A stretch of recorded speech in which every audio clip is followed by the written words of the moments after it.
हुन्छ। आज पनि यसरी समय दिने परमपिता परमेश्वरलाई धन्यवाद। र अहिले यहाँ जति पनि उपस्थित रहनु भएको छ सबैलाई मेरो तर्फबाट जय मसीह। त आज तपाईहरुको बीचमा धेरै दिनपछि यसरी संगति गर्नको लागि प्रभुले मलाई एउटा सुवर्ण अवसर दिनुभएको छ र साँच्चै नै तपाईहरुले पनि आज मलाई यो बहुमूल्य समय आज तपाईहरुको बीचमा परमेश्वरको वचन राख्नको लागि तपाईले यो समय दिनुभएको छ। त्यसले गर्दाखेरि हजुरहरूलाई पनि म धन्यवाद भन्न चाहन्छु।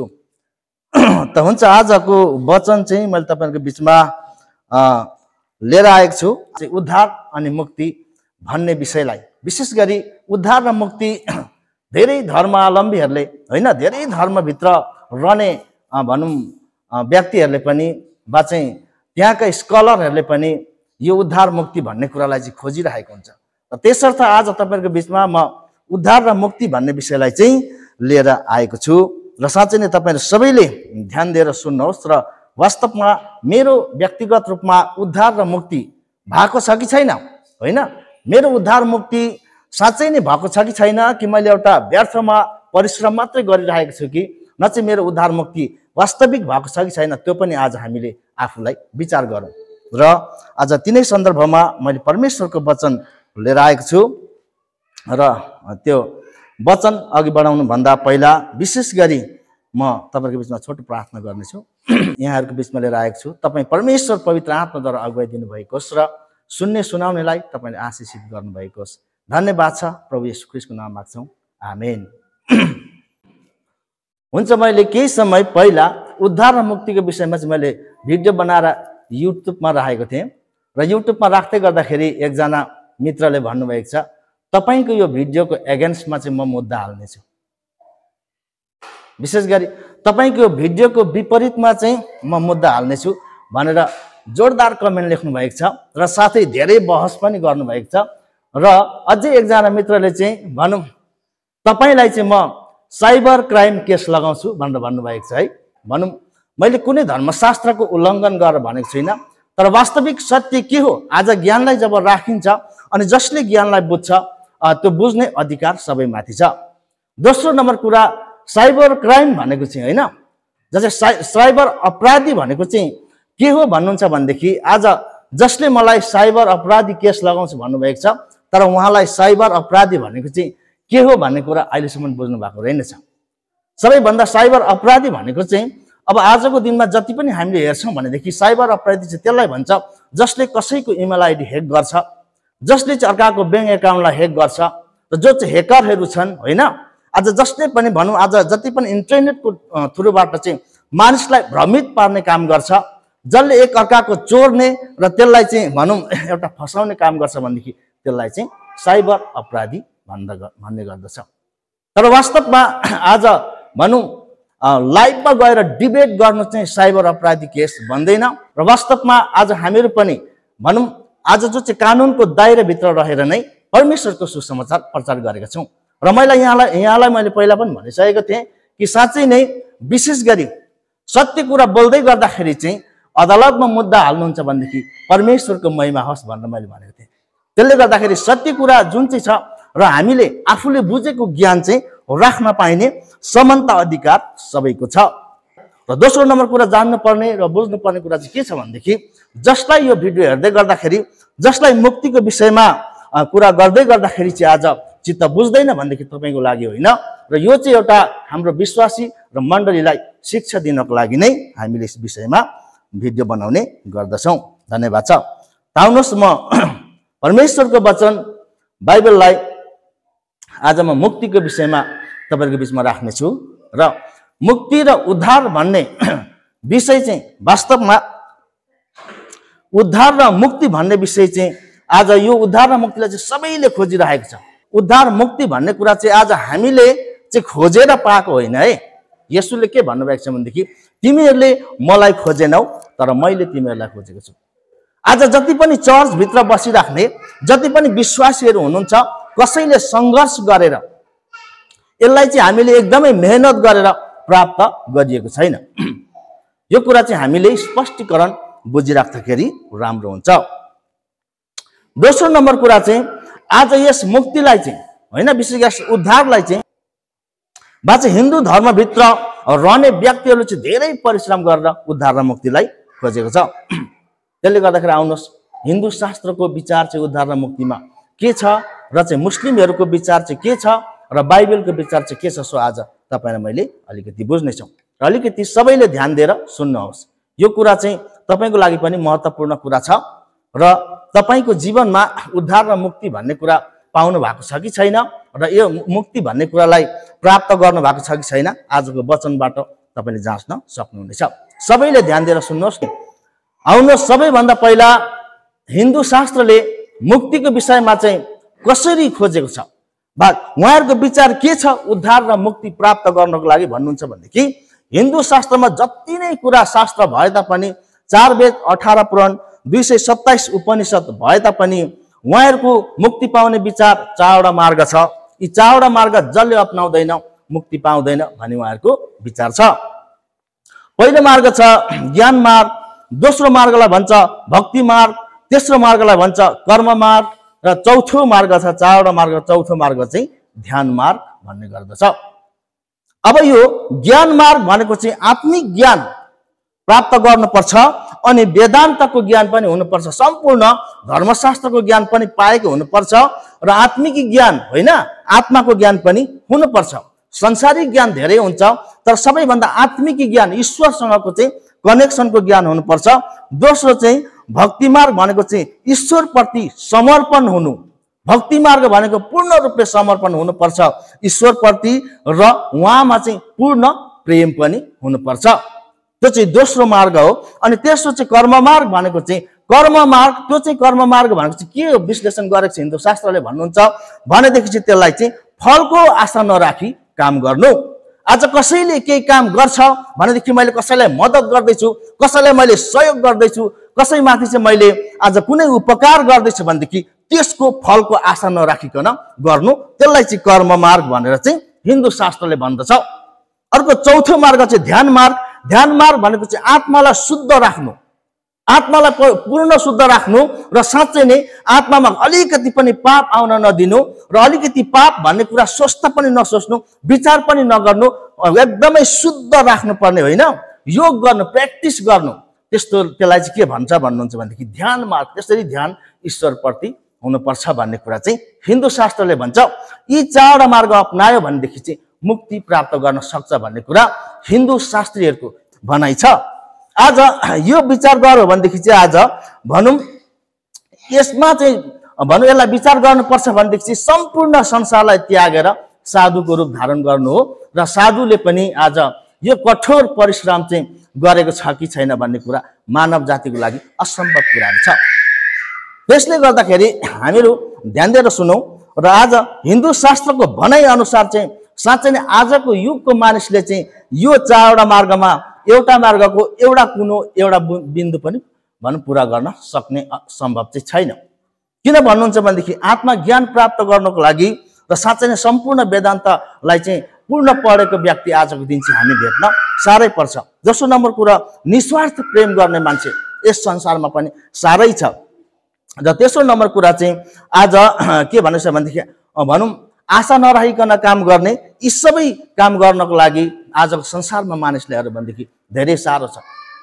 अब दोस्रो कुरा चाहिँ हामीले के पाउन चाहन्छौँ भनेदेखि आउनुहोस् मुस्लिम शास्त्रको कुरा पनि म तपाईँहरूको बिचमा राख्नेछु।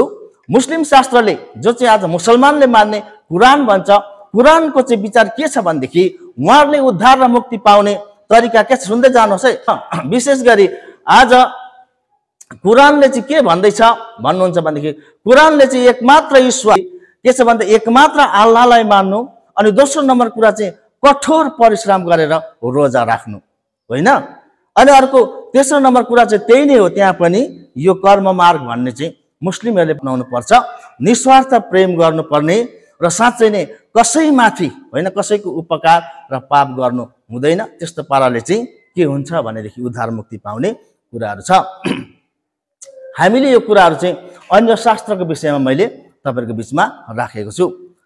अब रह्यो कुरा के भनेदेखि क्रिस्चियन र बाइबलमा चाहिँ उद्धार र मुक्तिको चाहिँ के भनेको छ भनेदेखि उद्धार र मुक्ति बाइबलले चाहिँ येशू ख्रीष्ट नै जगतको उद्धारकर्ता हुनुहुन्छ, येशू ख्रीष्ट नै जगतको मुक्तिदाता हुनुहुन्छ र येशू ख्रीष्टमाथि भरोसा राख्दाखेरि चाहिँ मानव जातिले पापबाट मुक्ति हुन्छ भन्ने कुरा चाहिँ बाइबलले स्पष्ट गर्छ। त्यसले गर्दा बाइबलमा गएर हामीहरू पढ्छौँ भनेदेखि एफिसीको किताब 2:8 के लेखेको छ भनेदेखि चाहिँ परमेश्वरको अनुग्रहद्वारा मानिसले मुक्ति प्राप्त गरेर उद्धार पाउँछ, तर आफ्नो कर्मद्वारा होइन, नत्र त मानिसले घमण्ड गर्नेछ। विशेष गरी बाइबल चाहिँ के भन्छ भनेदेखि बाइबल चाहिँ मानिसले आफ्नो कर्मद्वारा होइन, तर परमेश्वरको अनुग्रहले के हुनेछ भनेदेखि सित्तैमा धर्मी ठहरिनेछ।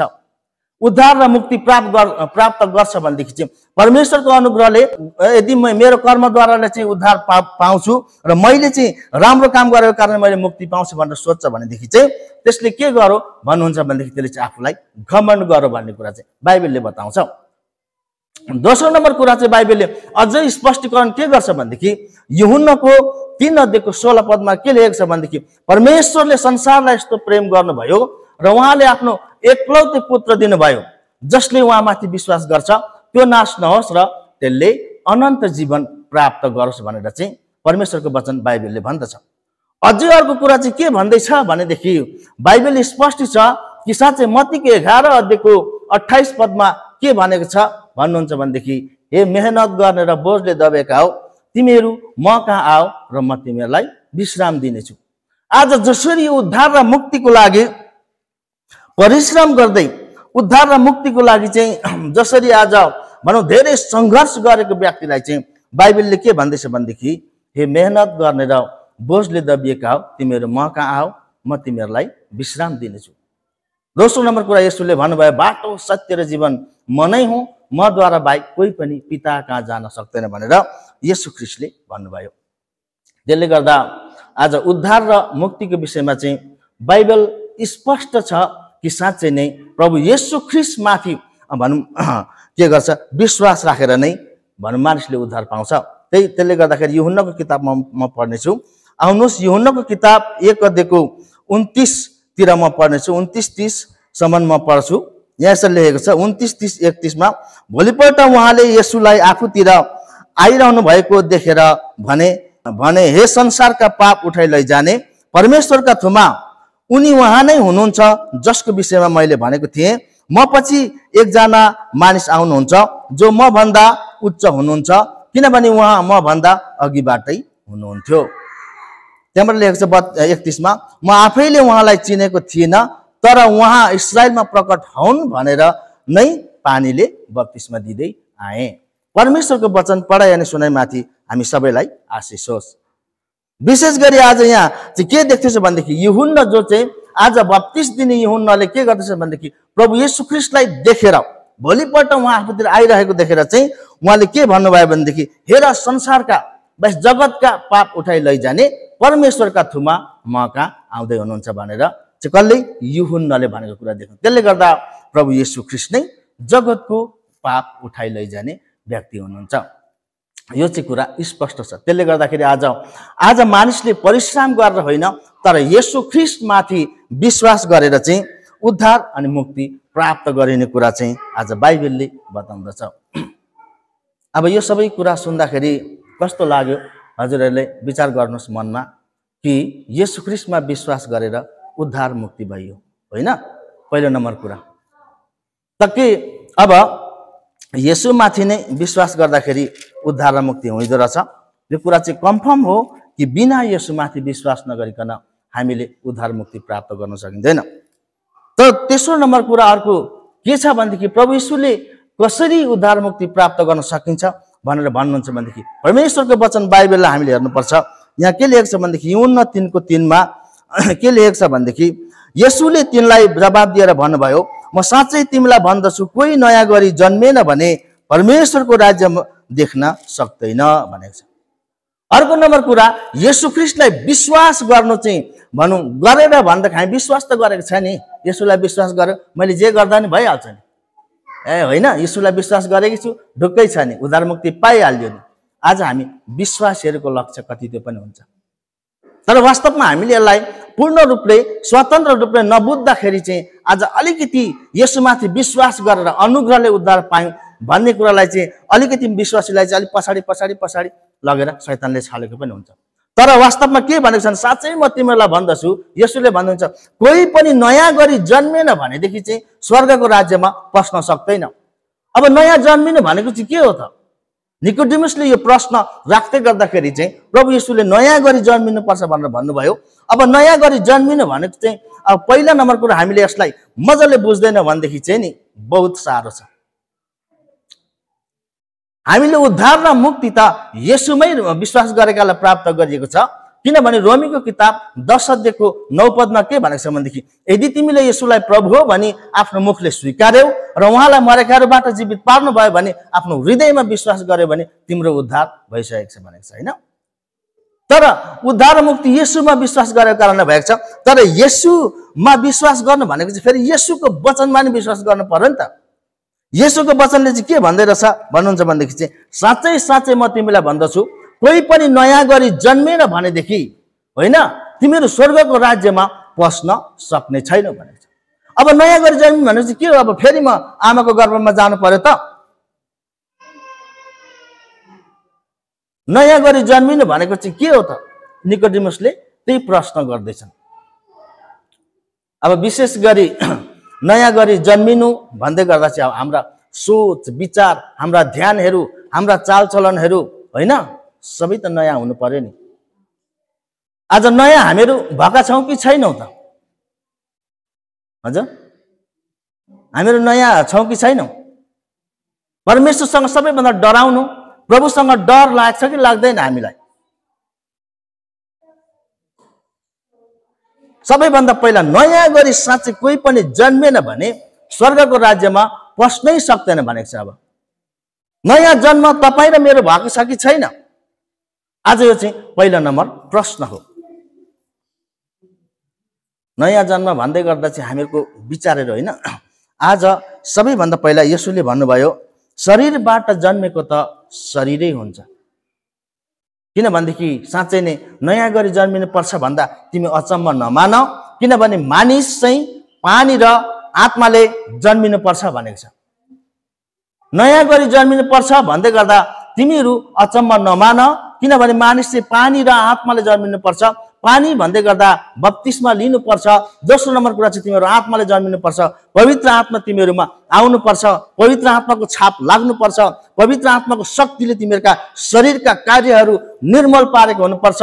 तिमीहरूको अगाडिकै जस्ता ती विचारहरू, अघिकै जस्ता त्यस्ता प्रभुसँग नडराउने विचारहरू, तिमीहरूसँग अघिकै जस्ता लोभहरू, अघिकै जस्ता तिमीहरूका भनौँ लालचहरू, अघिकै जस्ता तिमीहरूसँग व्यभिचारी आत्माहरू, अघिकै जस्ता तिमीहरूमा चाहिँ त्यो भनौँ डरलाग्दो भनौँ घिनलाग्दो कुराहरू चाहिँ अहिलेसम्म पनि छ भने चाहिँ तिमीहरूको आत्मामा चाहिँ आज 30 प्रकारका विचार छ भने चाहिँ तिमीहरू नयाँ गरी कसरी जन्मेर होइन?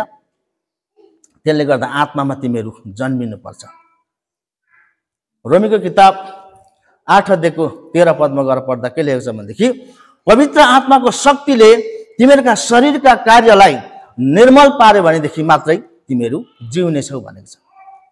पवित्र आत्माको शक्तिले आज हाम्रा विचारहरू होइन, आज हामीहरूको सोचहरू चाहिँ आज के छ भनेदेखि हामी नयाँ गरी जन्मिनुपर्छ। आज हामीहरू विशेष गरी विचार गरौँ है, मानिसलाई 2 किसिमको कुराले चलाउँछ। सबैले ध्यान दिनुहोस्, राम्रोसँग सुन्नुहोस् है। मानिसलाई चाहिँ 2 प्रकारले चलाउँछ। कहिले कहिले तपाईँहरू के भन्छ हिँड्दै गर्दा तपाईँलाई त कोही नि, मेरो चाहिँ एउटा विचार के छ भनेदेखि हिँड्दै गर्दाखेरि कोही कोही बेला पुरानो के भन्छ गानाहरू, फिल्मका गाना बज्यो भनेदेखि घरिघरि आँखाबाट आँसु झर्न खोज्छ। अचम्मै होइन? परमेश्वरको छोराछोरीलाई पुरानो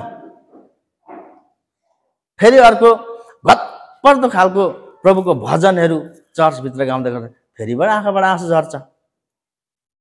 कस्तो अचम्मको कुरा। अब पुरानो हिन्दी त्यो संसारी गानाले पनि घरिघरि आँखाबाट आँसु झार्न खोज्छ।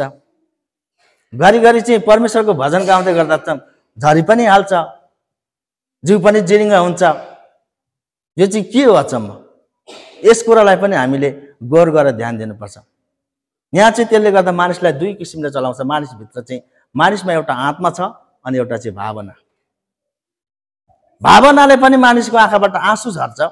भावना जब हामीसँग आउँछ, हो म त यस्तो थिएँ वाक्य, तर यो चाहिँ एउटा भावना हो, भावना।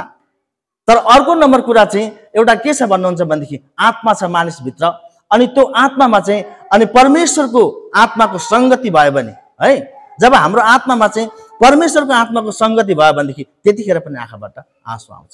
त्यो चाहिँ के हो भन्नुहुन्छ भनेदेखि परमेश्वरको आराधना गर्दै गरेको कुराहरू हुन्छ। त्यसले गर्दाखेरि नयाँ गरी जन्मिनु भन्दै गर्दा चाहिँ नयाँ गरी जन्म लिनुपर्छ भनेर येशू ख्रीष्टले भन्दै गरेको कुरा चाहिँ हामी के देख्छौँ भनेदेखि नयाँ गरी जन्मिनु भनेको चाहिँ परमेश्वरको आत्मा चाहिँ हाम्रो आत्मासँग कनेक्ट हुनु। कुरा बुझ्नुभयो नि? जस्तो कि नयाँ जन्मिनु पर्छ भन्दै गर्दा चाहिँ परमेश्वरको आत्मा चाहिँ हाम्रो आत्मासँग कनेक्ट हुनु, अनि परमेश्वरको आत्मा चाहिँ हाम्रो आत्मामा जोइन भएर अनि परमेश्वरको प्रकाश त्यो जुन चाहिँ भनौँ आत्मिक ज्ञानले भनौँ हाम्रो ज्ञानसँग छुँदै गर्दाखेरि चाहिँ अनि के हुन्छ भनेदेखि त्यतिखेर तपाईँलाई छुट्टै प्रकारको भित्रबाट चाहिँ आँसु आउने गर्दछ। दोस्रो नम्बर कुरा सुनिराख्नुहोस्, पवित्र आत्मा जहिलेसम्म तपाईँको जीवनमा आउनु भएको छैन, पवित्र आत्मा जहिलेसम्म तपाईँसँग कनेक्ट हुनुहुन्न, पवित्र आत्माको भनौँ जोइन तपाईँको साथमा छैन भनेदेखि चाहिँ प्रभुको वचन सुन्दै गर्दा तपाईँलाई मर्ने गरी रिस उठेर आउँछ। यो कुरा चाहिँ ध्यान राखेर सुन्नुहोस्। किनभनेदेखि आज जुन चाहिँ एउटा भावनात्मक आत्माले चाहिँ आज हामीलाई चलाएको छ भनेदेखि परमेश्वरको वचनले चाहिँ हामीलाई के हुन्छ भनेदेखि त्यसलाई चाहिँ ढाकेर राखेको हुन्छ।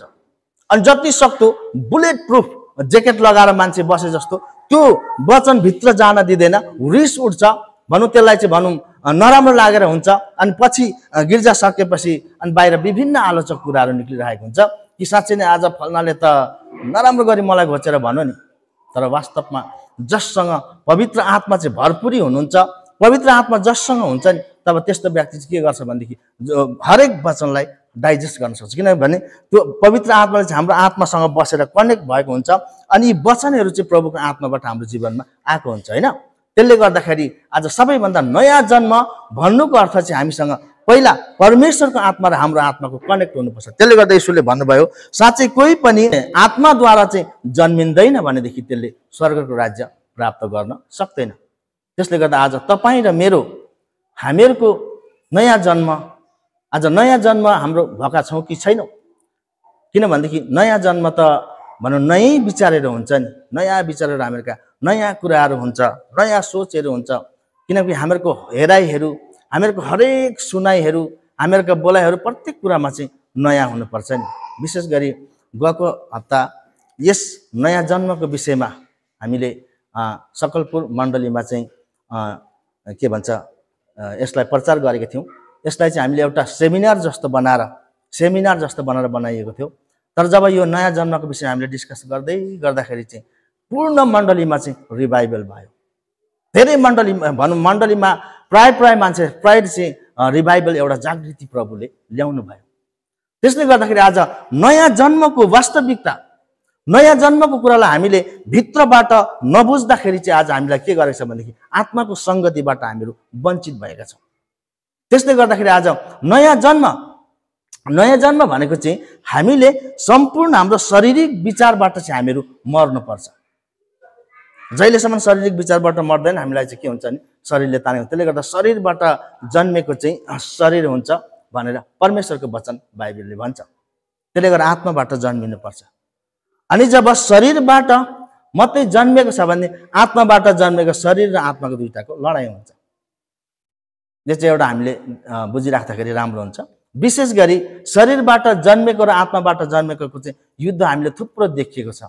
जस्तो कि आज भनौँ याकुबका 12 छोराहरू थिए, जो चाहिँ याकुबका 12 छोराहरू मध्ये भनौँ एकजना व्यक्तिलाई चाहिँ 12 भाइ मिलेर चाहिँ मार्ने गर्थे, जसलाई चाहिँ युसुफ भनेर भन्ने गर्छ। ऊ चाहिँ एउटा आत्माबाट जन्मेको व्यक्ति थियो र त्यसमाथि चाहिँ शरीरबाट जन्मेकाले चाहिँ अत्याचार गरेर चाहिँ के गर्दै थियो, खाल्टोमा हाल्ने, त्यहाँबाट पनि मिश्र देशमा बेच्ने। तर मिश्र देशमा पुगिसकेपछि चाहिँ के भयो भनेदेखि भरे सम्पूर्ण आफ्नो परिवारलाई बचाउने अभिषेक प्रभुले दिनुभयो। त्यसले गर्दा आज शरीर र आत्मा होइन, शरीरले चाहिँ मानिसलाई के गर्छ भनेदेखि चाहिँ एउटा ध्वंस विध्वंसमा लगेको हुन्छ। तर हामीहरू विश्वासीहरू आत्माबाट जन्मिन, परमेश्वरको आत्माको भरपुरी हुन, प्रभुको आत्मामा चाहिँ अभिषेक हुनु यो पहिला नम्बर जरुरी छ। त्यसले गर्दा त्यसलाई भन्छ नयाँ जन्म। हामी विश्वासीहरूले यसुमाथि, उहाँ येशू ख्रीष्ट उद्धारकर्ता त हुनुहुन्छ, येशू ख्रीष्ट जीवनदाता हुनुहुन्छ, तर उहाँमाथि विश्वास गर्नुपर्छ, हामीले मुक्ति प्राप्त गरिन्छ। तर दोस्रो नम्बर कुरा नयाँ जन्म पनि हामीहरूको हुनुपर्छ। हाम्रो नयाँ जन्म भएको छैन, पुरानै मनस्तत्वहरू लिएर बसेका छौँ भनेदेखि के हुन्छ भनेदेखि हामीहरू चाहिँ अन्धकारमै रहन्छौँ। त्यसले गर्दा मत्तीको किताबमा गएर पढ्दै गर्दा के भन्छ भनेदेखि चाहिँ आँखा चाहिँ तिमीहरूको शरीरको ज्योति हो र साँच्चै नै आज ज्योति नै भनौँ निभाइन्छ भनेदेखि चाहिँ सारा शरीर चाहिँ अँधेरो हुन्छ भनेको छ। त्यसले गर्दा आज हामीहरूको नयाँ जन्म भएका व्यक्तिको हामीहरूको हरेक हेराइहरू, हाम्रा सोचाइहरू प्रत्येक बदलिनुपर्छ। हाम्रा भित्रका हरेक मनस्तत्वहरू पनि हामीले बदलाउनु पर्छ। हामीहरूका सोच विचारलाई पनि हामीले नयाँ तरिकाले लिएर जानुपर्छ। त्यसलाई चाहिँ भन्छ नयाँ जन्म। त्यसले गर्दाखेरि आज तपाईँ र मैले आजको यस वचनबाट हामीले बुझ्न सक्छौँ नयाँ जन्म होइन, यसुमाथि विश्वास गरेर उद्धार मुक्ति प्राप्त गरेका छौँ र साथै पवित्र आत्माको शक्तिमा हामीले नयाँ जन्म पनि पाएका छौँ। त्यसले गर्दा हामी पवित्र आत्मासँग प्रार्थना गरौँ, हाम्रो जीवन प्रभुलाई दिउँ, हामीहरूका एक होइन हामीहरूका समर्पण गर्न नसकेको कुरा प्रभुलाई दिउँ, हामी उपवास बसौँ र यो पवित्र आत्माको लागि हामीहरू भोकाउँ, तिर्खाउँ। जबसम्म पवित्र आत्मा हामीमा आउनुहुन्न तबसम्म हामीले नयाँ जन्म प्राप्त गरेका हुन्नौँ। त्यसले गर्दाखेरि हामीहरू यस विषयलाई राम्रोसँग ध्यान दियो भनेदेखि एकदमै राम्रो हुन्छ भनेर म तपाईँलाई भन्न चाहन्छु। त हुन्छ, आजको यो छोटो वचनमाथि प्रभुले हामी सबैलाई नयाँ गरी आशिष गर्नुभएको होस्। आमेन।